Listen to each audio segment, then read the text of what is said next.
नमस्कार प्यारे मित्रों, स्वागत है आपके अपने ही यूट्यूब चैनल द अपग्रोथ में। आज की इस क्लास में हम लोग क्लास 10 साइंस का मॉडल प्रश्न पत्र के महत्वपूर्ण ऑब्जेक्टिव क्वेश्चन आंसर को देखेंगे, जो कि जैकपॉट 2024 के लिए काफ़ी महत्वपूर्ण होने वाला है। तो सेट 1 जो जारी किया गया है उसके हम लोग महत्वपूर्ण ऑब्जेक्टिव क्वेश्चन आंसर को देखेंगे।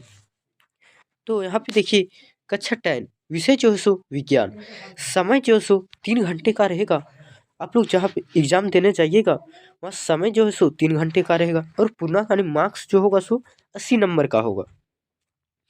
आगे देखिए, कुछ निर्देश दिया गया है। सामान्य निर्देश, परिशास्त्री यथासंभव अपने शब्दों में उत्तर दे। जो भी क्वेश्चन का जवाब पूछा जाएगा उसे अपने शब्दों में उत्तर देना है।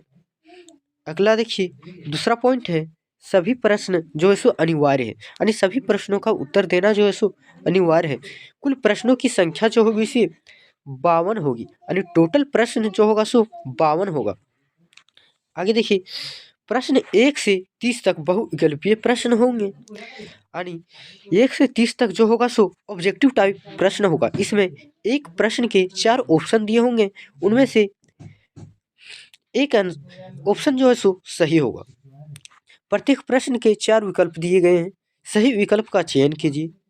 प्रत्येक प्रश्न के 1 अंक निर्धारित है, यानी 30 नंबर तक बहुविकल्पीय प्रश्न होगा, उसमें से 30 नंबर का प्रश्न होगा। आगे देखिए,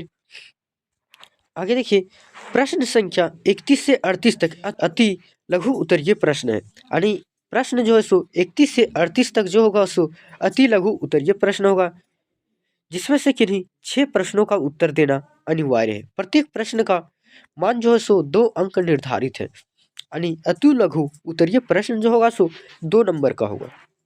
आगे फिर देखिए, प्रश्न संख्या 39 से 46 तक लघु उत्तरीय प्रश्न होगा, जिसमें से किन्हीं 6 प्रश्नों का उत्तर देना जो है सो अनिवार्य है।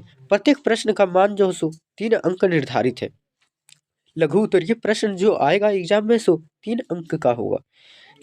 अगला पॉइंट देखिए, प्रश्न संख्या 47 से 52 दीर्घ उत्तरीय प्रश्न।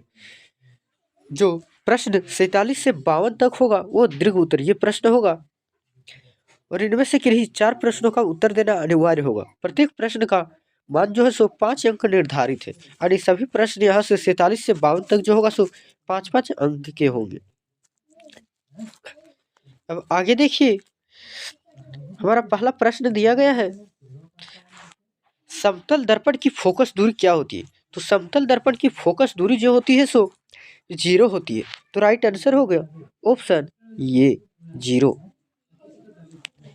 अगर आप लोग हमारे चैनल पे नए आए हो तो वीडियो को लाइक करके हमारे चैनल को सब्सक्राइब कर लें, ताकि समय समय पर इस तरह के वीडियो का नोटिफिकेशन सबसे पहले आप तक पहुंचे।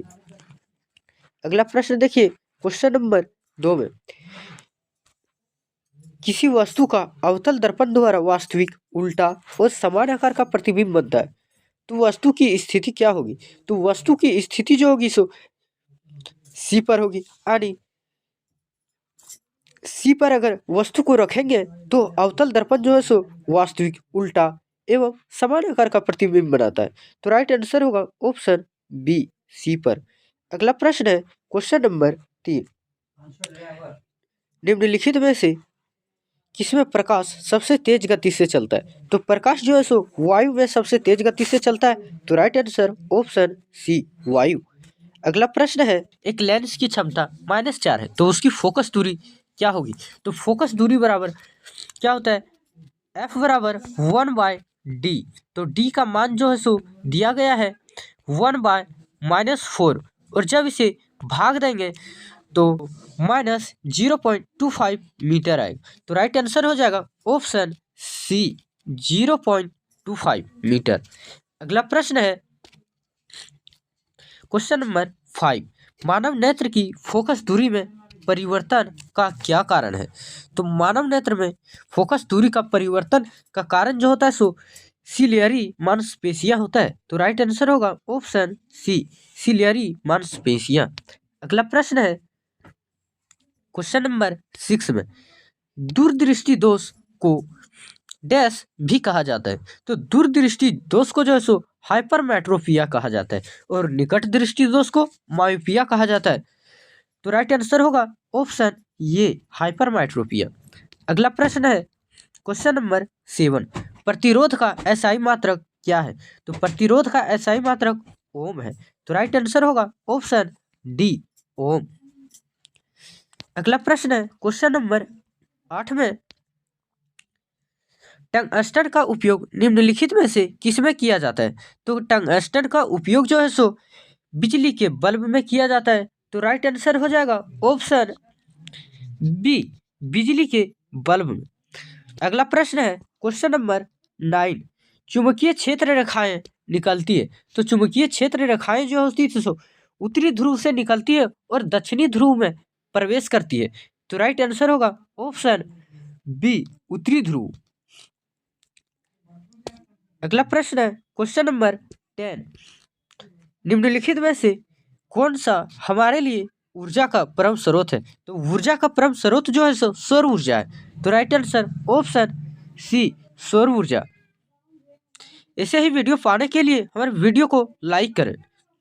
अगला प्रश्न है क्वेश्चन नंबर 11, रासायनिक समीकरणों को हम किस नियम के कारण संतुलित करते हैं? तो रासायनिक समीकरणों को जो हम है सो किस कारणों से संतुलित करते हैं? तो द्रव्यमान संरक्षण के नियम के अनुसार जो है सो रासायनिक समीकरणों को हम संतुलित करते हैं। तो राइट आंसर होगा ऑप्शन ये द्रव्यमान संरक्षण का नियम। अगला प्रश्न है क्वेश्चन नंबर 12 में, Fe प्लस CuSO4 जब अभिक्रिया करती है तो Cu प्लस FeSO4 बनता है। यह जो है सो किस प्रकार का अभिक्रिया है? तो यहाँ पे देखिए Fe जो फ्लोरीन है सो SO4 के साथ जुड़ रहा है और SO4 जो है सो कॉपर को विस्थापित कर दे रहा है और यह क्या है सो विस्थापन अभिक्रिया है। तो राइट आंसर होगा ऑप्शन सी विस्थापन अभिक्रिया। अगला प्रश्न है क्वेश्चन नंबर 13 में, H प्लस आयन की सांद्रता किस पदार्थ में सबसे अधिक होगी? तो H प्लस आयन की सांद्रता जो है सो जठर रस में जो होता है सो सबसे अधिक होता है। अपने दोस्तों के पास अधिक से अधिक शेयर करें ताकि उन्हें भी पता चले कि जैकबोर्ड 2024 में जो होगी उसका मॉडल सेट जारी हो चुका है।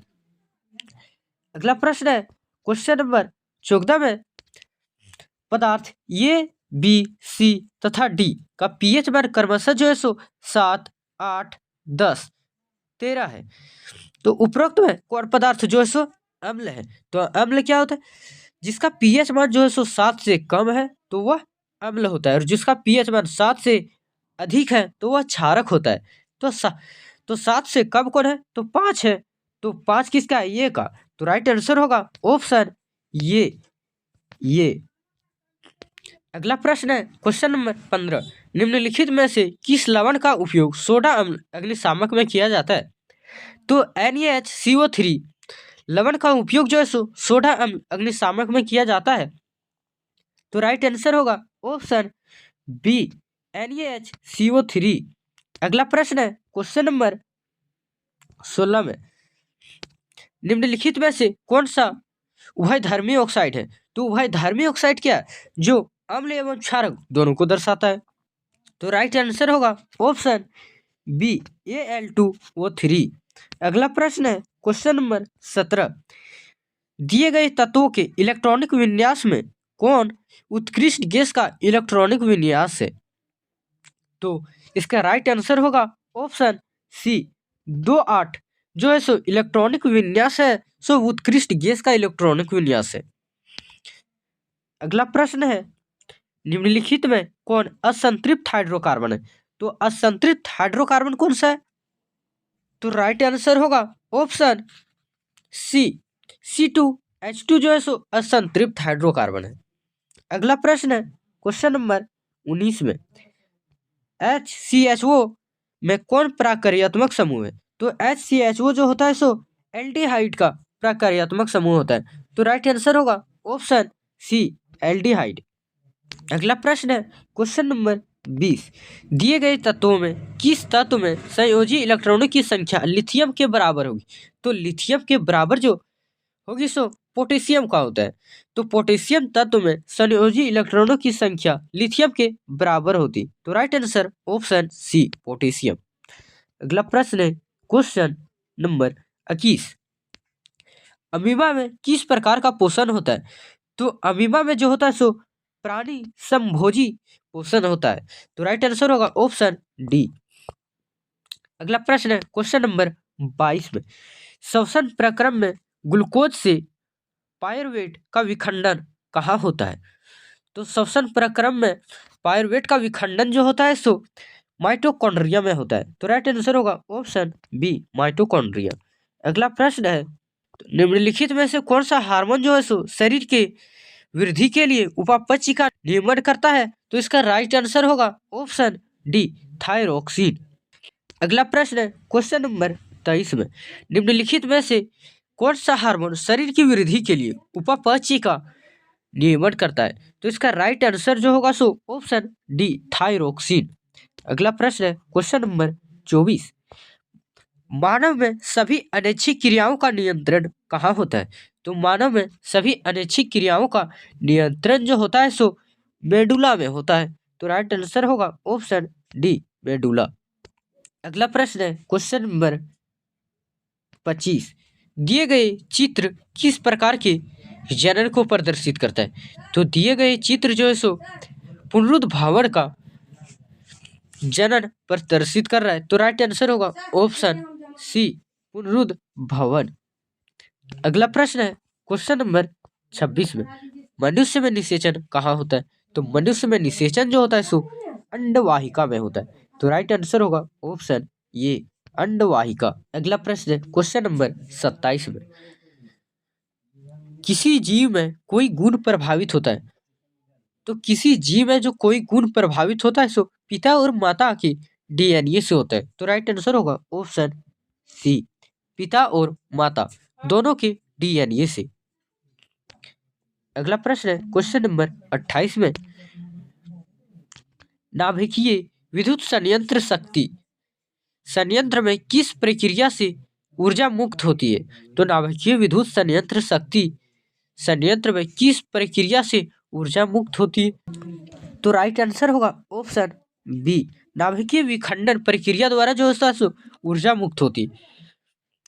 अगला प्रश्न है क्वेश्चन नंबर 29 में हरे पौधों की पत्तियां प्राप्त होने वाले सौर ऊर्जा का कितना प्रतिशत भाग खाद्य ऊर्जा में परिवर्तित करने में खर्च करती है? राइट आंसर होगा ऑप्शन ये 1%। अगला प्रश्न है क्वेश्चन नंबर 30। निम्नलिखित में किस पदार्थ का प्रयोग करना पर्यावरण के लिए सबसे अधिक लाभदायक होगा? तो पर्यावरण के लिए सबसे अधिक लाभदायक कौन सा पदार्थ उपयोग करना होगा? तो राइट आंसर होगा ऑप्शन डी कागज के डिस्पोजल कप का। आज की इस क्लास में हम लोगों ने क्लास 10 साइंस का मॉडल सेट 1 का सभी जो है सो बहुकल्पीय प्रश्नों को देखे हैं। इसी प्रकार से नेक्स्ट क्लास में दूसरे सब्जेक्ट के बहुकल्पीय प्रश्नों को देखेंगे और ऐसे ही वीडियो हर रोज पाने के लिए हमारे चैनल को सब्सक्राइब करके बेल आइकन को वॉल पे सेट कर लीजिए ताकि हमारी वीडियो सबसे पहले आप तक पहुंचे। अगर आप लोगों को यह वीडियो जरा सा भी हेल्पफुल लगा हो तो वीडियो को लाइक करें और अधिक से अधिक अपने दोस्तों के पास शेयर करें। आज की इस क्लास में इतना ही। धन्यवाद। जय हिंद, जय भारत।